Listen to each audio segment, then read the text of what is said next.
Having a disability is one of the toughest challenges anyone has to face in their life. The comparisons, the dirty looks you get when you're walking past, and all the obstacles you have to face on a daily basis. And most of the time it is so exhausting, but it's also a blessing at the same time. My name's Ashyr. I'm on a mission to document the real no BS journey of developing as an artist and pushing my physical limits. So if you want to follow that journey, like and subscribe so you don't miss a thing. So my disability is called congenital muscular dystrophy mini-core myopathy. That is a mouthful, so I call it mini-core myopathy. It comes under the umbrella term as muscular dystrophy, which is a degenerative condition which affects your muscle joints and your bone structures, which basically causes weakness in the body. And there's a lot of severe conditions that come under this, for example, Ashyr, which is a condition that means you lose your muscular growth over time. However, my condition of mini-core myopathy is static, which means that I was just born with a lot weaker joints and a lot weaker muscles.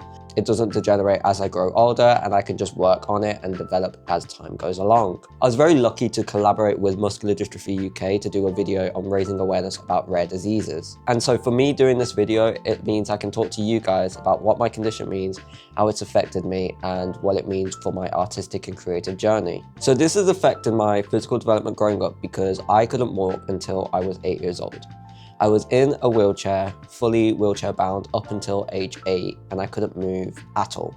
I couldn't walk on my own, and I could barely walk 5 steps with the help of someone else. However, I was very fortunate for my mum seeing the potential in me physically, and so she pushed me out my comfort zone, out of the wheelchair, and developed me physically into the person I am today, who is able to walk unaided on his own and is stronger than ever. However, because I couldn't take a step until I was 7 or 8 years old at all, it means that I was very far behind with everyone else. And so there came a lot of challenges with having congenital muscular dystrophy. Firstly, the physical challenges. Whilst I was able to walk slowly when I was 8 years old, I was still in a wheelchair until I was 14. And going into secondary school with all of that, that meant that I had a real physical disadvantage because I literally could not stand up half the time. There was a lot of falls I've had, which have been pretty severe growing up in all of this.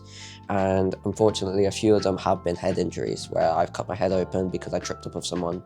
And fortunately, there's not been any damages with that. It's just been very temporary, very minuscule head concussions and stuff. However, there has been a lot of risks with having muscular dystrophy when growing up and being in a weaker position when trying to walk and be stronger. I also broke my leg when I was 9 years old because I tripped up at my nan's house. Fun story, I went to get a gulab jamun, which is a Punjabi Indian sweet. And I was 9 years old and I quite literally ran off the sofa into the kitchen. I just folded my leg in half. And so that meant I couldn't walk for 6 months and my leg was so small when it got removed out of the cast. And so that was really fun because we went back to square one. Also, you'll notice in all my videos, my hands and my arms don't stretch out fully and don't have the full mobility of what they should have. This hasn't affected me loads except for reaching stuff higher. They kind of go just above my head. So I end up having to do parkour half the time trying to reach a cup in my kitchen. But personally, I don't see it as limitations, I just see it as having to adapt. Unless it's on something on the very high shelf that I can't actually grab, I will ask for help. But in that case, I'll just blame myself for being 5'4". Physically, there have been a lot of challenges, but the one thing that really has scared me before is I nearly died when I was 14, in the sense that I tripped up on wooden planks in my house and I cut my head open and was unconscious for like 20 minutes. And then I got found and there was blood everywhere. And apparently me trying to fall asleep in the ambulance was me trying to like die. I'm glad I'm still here today, but that was a really scary point where I had to realize how severe this can get. Thankfully, nothing has happened since. Thankfully, I'm a lot stronger than I was back then, but there is still a lot to overcome and there's still a lot to learn. And whilst there have been really vast physical challenges, there have also been a lot of social challenges growing up with a disability. Firstly, and the most importantly, is what people's perceptions are of me. Now, my disability is very obvious. You can see it from a mile away. I have a strange waddle.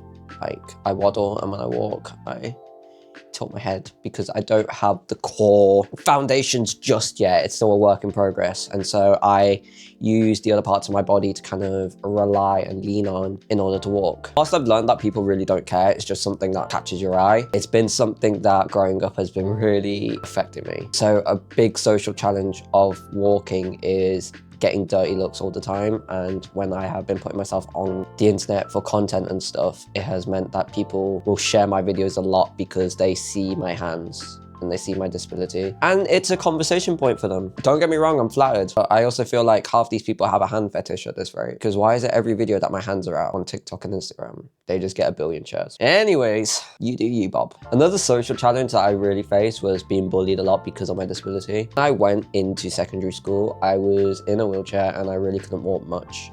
I was getting there and I was really proud of myself because I was physically improving. I didn't have to use my wheelchair every single day. I could just park it up and, you know, walk to my lessons. However, I then got coined the term dinosaur in year 7 because of my hands. And that really affected me a lot. I actually remember the story. I was in drama and we were doing a drama piece. Yes, the joke speaks for itself, but we were doing drama, and so it was a lot of hand expressions, and we had to perform it to our class. And then these 3 kids at the front, I won't name them yet, and they kind of just called me dinosaur. It got coined around like dinosaur hands, and so I was like, thanks.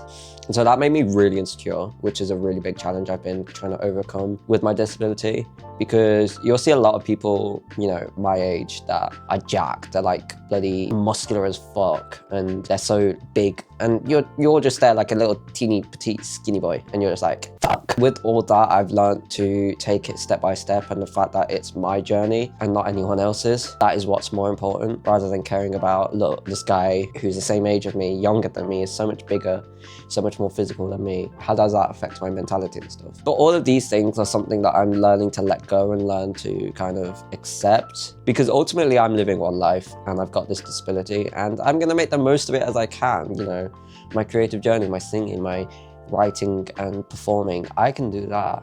You know, everyone's got their unique set of skills, and that's mine. Doesn't mean I necessarily have to become a gym bro now. And one last social challenge I really want to talk about, which I think is important, is having a really guilty conscience. Let me explain. Because I've needed so much help, I always feel really guilty to my friends. So for example, we went away for my friend's birthday in the countryside, and it was muddy as fuck, right? And so I kept getting stuck in the dirt because I bought the wrong shoes. I literally had to get lifted out, I like carried out. And my biggest thing was like, not necessarily what people thought, because I don't think anyone gave a shit. It was more about the fact that I had a guilty conscience that I had people having to help me get out. Growing up with that guilty conscience kind of affects your mentality quite a lot, because you feel like you are really out of place with a disability. Something I'm proud to say, I will be so through with you. But my friends, you know, these incredible friends that I've met, especially at university, have really taught me to just be myself, and that like my disability doesn't affect anything whatsoever. So, but it has affected how I haven't really had friends up until that point ever. So I'm very new at figure out how to have friends. I'm so thankful for them though, every single day. The biggest lesson I've learned with my disability is to appreciate the journey and development, because a lot of the doctors when I was younger told me that I'd never be able to walk. They told me that I would never be able to get as far as I am today. I need a lot of help all my life, and I pushed the limits a lot.